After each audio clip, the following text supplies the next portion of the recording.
G'day everyone, welcome to another edition of Chris Rankin's Music Crush.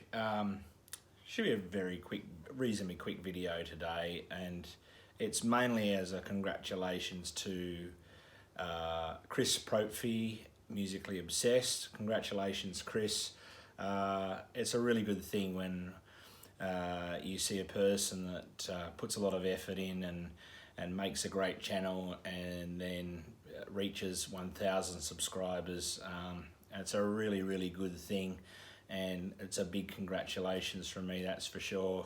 So I'm going to put a link to his channel in the description, and what he did is to sort of say thank you to everyone. He's started a contest for his 1,000 subscribers, so I thought I'd give it a go. So the theme or the title of the contest is Kiss, but not quite what you think. So he set out 5 questions, and I'm going to do my best to answer them. The first one, I'm sure you're pretty much aware, is going to be almost impossible for me to answer, but you know, all music is subjective, and we love what we love, and sometimes there's things that we don't quite love. So look, let me get on with it. But once again, congratulations, Chris. It's very well deserved. You do have an excellent channel, and it's always very entertaining to watch. So here we go. Got the questions written down. So now the first one is show your favourite Kiss album, I think it was. And as you probably know, all aware, I'm not very much a fan of Kiss at all. So I'll go straight on to that one. Although I will say, how about this? There's only really one song that I like, and that's Detroit Rock City. So we'll leave it at that. I don't have anything physical to show, obviously, for it, but yeah. Number 2. Now, show a song title that has Kiss in the song title. So I had a good look through, and there was a few candidates, but yeah, this one I thought this will be good because it's a good little story, this record. And yeah, so anyway, first of all, the record is ABBA Arrival, and of course track 1 up there is When I Kissed the Teacher. So there we go. Now this is a 1976 Australian original press. It's on the Victor RCA label.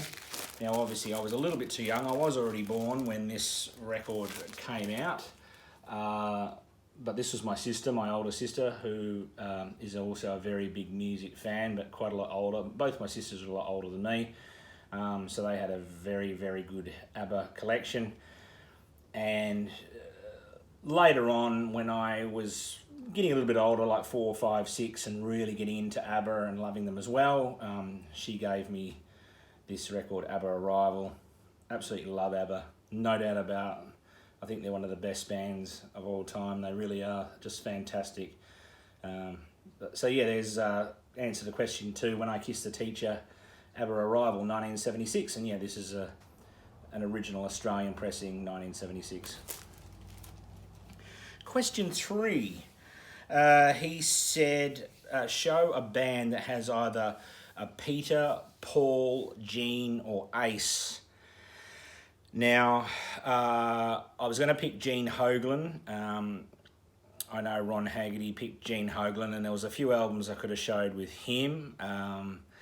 I have actually met Gene Hoglan, which was fantastic. I met Gene Hoglan on a Testament tour that he's on. I met Gene and Steve DiGiorgio, which was a very big thrill, and Chuck Billy, of course, and Eric Peterson. So I thought I'd show a different one. Now this one's really pretty good because I managed to get 2 names out of those 4. And now the album is Angel Corpse of Lucifer and Lightning. Death metal band that started out in Kansas City, Missouri, and then ended up later on moving to Tampa, Florida. Fantastic band, just some of the most aggressive, savage death metal with a little bit of black metal sort of surrounding it and straying in underneath the sound of the death metal. But to answer the question, we've got Peter Helmkamp, who was the main driving force behind the band. He was the bass player and vocalist as well, but he did a lot of the songwriting. And then you've got, now let me pronounce the name right, Gene Palobicki. So you've got Peter Helmkamp and Gene Palobicki. Gene was the lead guitarist and also did some of the songwriting. So there we go. The 2007, this was the last album they ever made. Angel Corpse of Lucifer and Lightning. So Peter and Gene. What have we got now? Number 4. Okay. A band or artist that likes to dress up or wear makeup like Kiss did. Now, I was going to show Arthur Brown and the Crazy World of Arthur Brown, because he was one of the very first artists to ever wear corpse paint. That a lot of bands, you know, Kiss sort of wore corpse paint. It was a more fantasy version of corpse paint, but it's what ended up being known now as corpse paint with the black and white paint. And Arthur Brown was, I believe, one of the first to ever do that. The Crazy World of Arthur Brown I was going to show, but there was no real pictures on there that showed him on the album. If you check out his music video, his old clip on stage of performing Fire, you'll see what I mean. Of course, the man that inspired the stage antics of Bruce Dickinson. So I picked another one, and this guy kind of, you know, I'm sure there was people before him, but this guy kind of really started it all. And I'm talking about Screamin' Jay Hawkins. Look at him there with a big skull. Of course, he had the big skull on the stick, and sometimes he used to have the bone through the nose and all sort. He wore like capes, and one of the very, you know, early music stars and artists to have sort of scary imagery.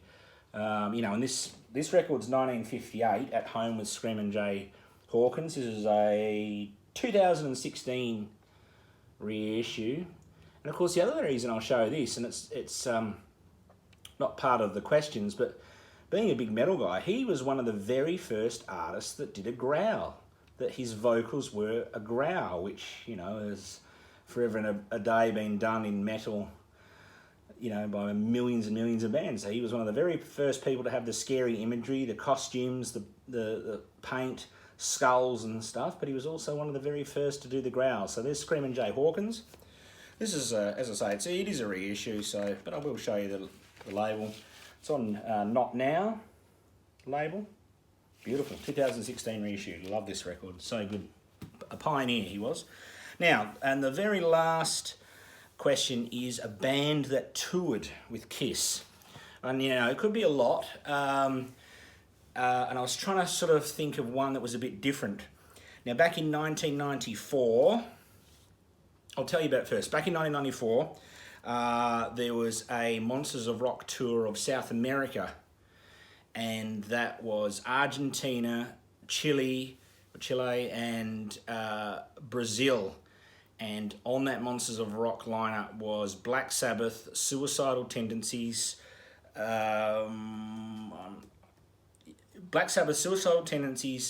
Kiss, and this band, Slayer. Of course, Slayer. So there we go. They did actually tour with Kiss. It was an actual tour. It wasn't just a one-off festival. They did do 3 shows around South America, Argentina, Chile, and Brazil. Now, this is my Haunting the Chapel. This is an original press, UK and Europe original press, 1984. Only 3 songs. Now, this is actually, some of you may not realise this, but this is actually on Roadrunner. Because this record was under license from Metal Blade, but in Europe it was it came out on Roadrunner under the license of Metal Blade Records. So even though Metal Blade are known for putting out the early Slayer, this actually was under license from Metal Blade on Roadrunner, and this is the original UK European press of Slayer, Haunting the Chapel.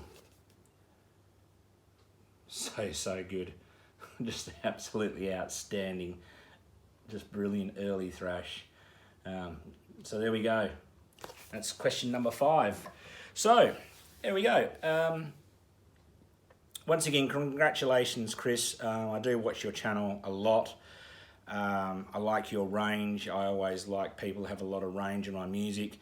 And even though in a lot of my early videos I show a lot of metal, I have quite a large range. As you can see, I've shown Slayer, Screaming Jay Hawkins and ABBA in the one run. So there we go. But yeah, it's all about you, Chris, anyway.